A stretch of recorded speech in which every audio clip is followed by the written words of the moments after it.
This is Democracy Now! I'm Amy Goodman. We end today's show here in New York, where police officers responding to a 911 call shot dead an unarmed, mentally troubled African-American man on a street corner in Brooklyn, April 5th. At the time of his death, Saheed Vassell was holding a metal pipe that police say they mistook for a gun. The NYPD says 4 officers, 3 in plain clothes, 1 uniform, fired 10 rounds at Vassell, a Jamaican immigrant. Resident Keenan Davis witnessed the shooting by officers who arrived in an unmarked car and described what he saw to New York Daily News reporter Edgar Sandoval.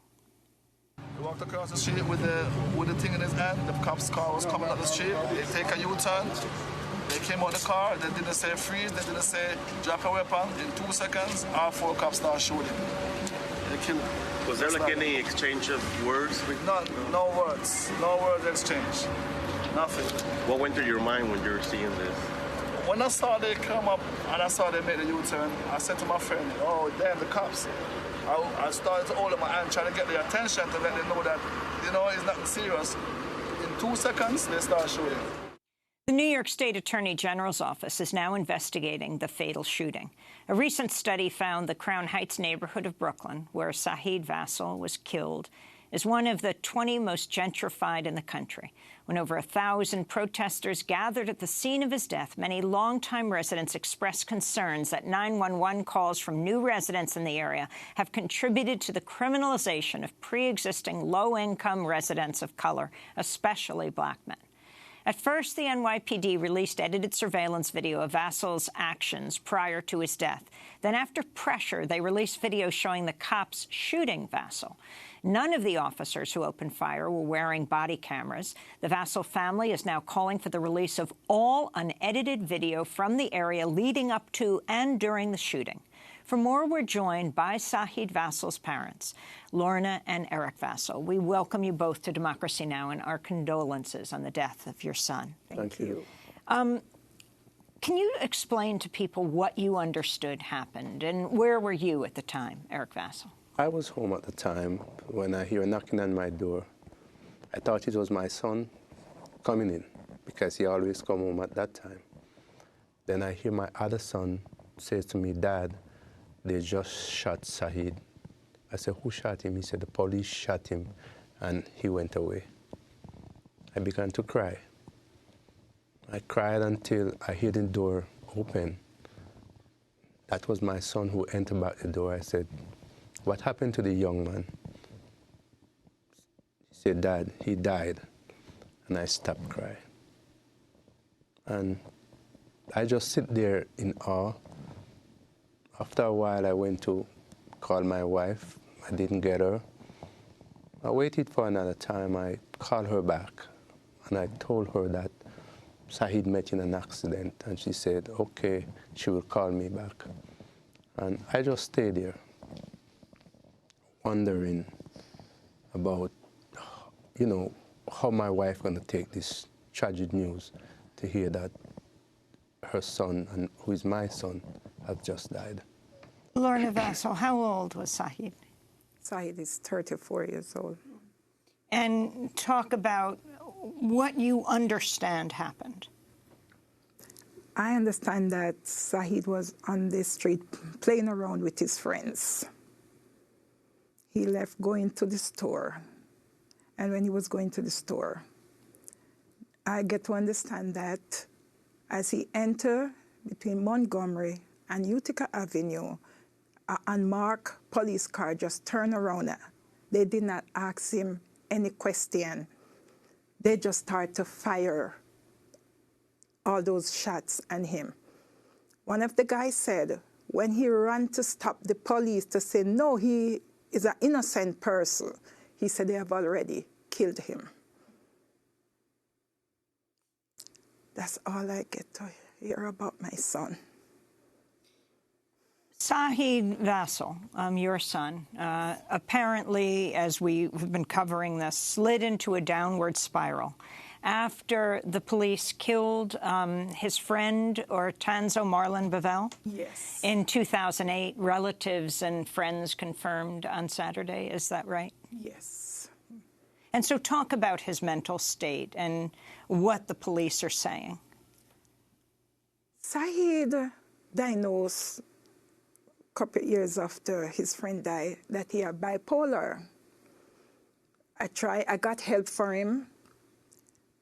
He did not want to take the medication. He said the medication was doing him worse. But Saheed would do the best he could. He just normal, do everything the same way, come in and out, take his shower, eat his food, love to joke around. He would joke around in the house, and he just left. He was not a violent person. He was well known in the community? He was known in the community to everyone. He was such a loving person. He just loved to be funny, dance around. You go out the street, you would see Saheed. Even one day I was going to work, I saw Saheed and a police officer. On the street, I went up and said, "Officer, everything is okay?" He said, "Yes, that's a wonderful young man. I know him here, he's good, that's a good kid." And I said, "Okay, thank you." And I went to work. Saheed was not a violent person. In no way he was violent. You went with your son, Eric Vassell, to church a lot of mornings? Yes, he used to accompany to church on Saturday. You know, he didn't stay for the whole day service. Just come in the morning, and after the midday service, I would go home. You know, I love the young man because my wife always said he looked like me. He's a wonderful young man. Never give any trouble on the street, and he was loved by everyone. Saheed was diagnosed as bipolar? Yes, he did. Diagnosed bipolar, but diagnosed bipolar, I as a parent was turned away by the city because the city say I could not be responsible for him anymore because he was of age. So the city took him, abandoned him, then the police shot him. I want to turn to the New York Police Chief, Terrence Monahan, answering reporters' questions about the police killing of your son, Saheed, when he was asked about him being bipolar. The 4 officers who responded to the 911 calls about his behavior were not specially trained to interact with emotionally disturbed people.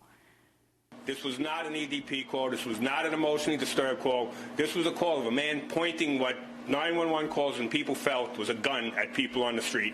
When we encounter him, he turns with what appears to be a gun at the officers. So during a radio interview with Brian Lehrer on WNYC, New York City Mayor Bill de Blasio was asked why he would not release the names of the police officers who killed Saheed or more video of the shooting. This is the mayor. I believe the way we're doing it this way is right because there's both an internal investigation and an independent investigation. But we're also mindful of protecting everyone involved, and we don't want a situation where the names of the officers are out there. I don't think it's productive. Later on, when there is a follow-through on the process, you know, that's when names come out appropriately. But the bottom line here is the transcripts have been put out of 911 calls. The video has been put out. All video that we have and that we continue to get will be put out once the Attorney General signs off on its release. And that's been the case previously with body camera footage in situations like this as well.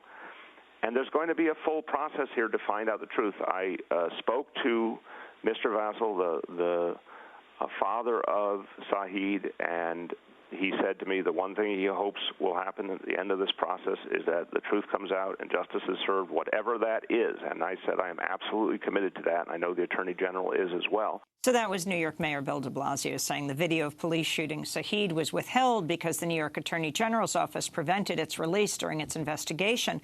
But a press secretary for the New York Attorney General, Eric Schneiderman, said in a statement, "Our office played no role in the NYPD's decision to release partial footage concerning the Vassell case last week, and we have not objected to the NYPD's release of video footage of the officers." Eric Vassell, if you can respond, you spoke to the mayor? Yes, I spoke to the mayor. I told the mayor that I need justice to be served. But what the mayor is saying, that they won't release, you know, any video of the officers. I see that that's a double standard, because if the video and pictures of my son can be released and sent all across the world. Therefore, just like how they released my son pictures and video across the world, they should release every video and action of the police, because in the further statement they say that he pointed the thing of them.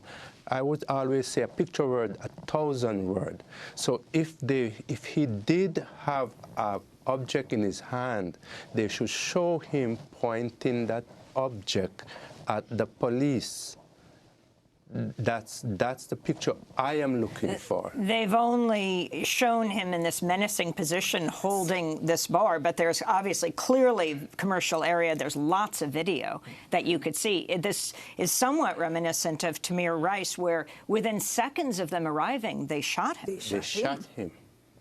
And I'm saying, if as a police officer, if it's a 911 call that comes in, what are the protocols that the police took to apprehend someone with a gun, someone who was mentally challenged? Because I know if they say that there's a hostages crisis somewhere, there are protocols. If they say there's a man on Brooklyn Bridge who wanted to commit suicide, there's a protocol to approach it. If they say that there's a mental person with a gun or that person have a gun, there have to be some protocol. And of course, he didn't have a gun. He held a metal bar that looked like a shower head. That's what they say.